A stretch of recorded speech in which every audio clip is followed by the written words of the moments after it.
ezyZip. How to convert JPEG to PNG. Go to ezyZip.com and navigate to the correct converter. Click on Select JPEG files to convert. To select the files you wish to convert, or drag and drop the JPEG file directly to ezyZip.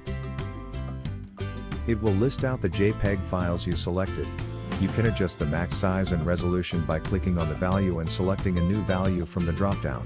Click on the green Convert to PNG button at the bottom to start the conversion process. Once all files have been converted, you will be presented with files again. Click on Preview to see the new images in browser.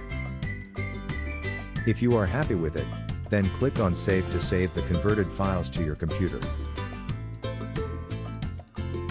It's that easy.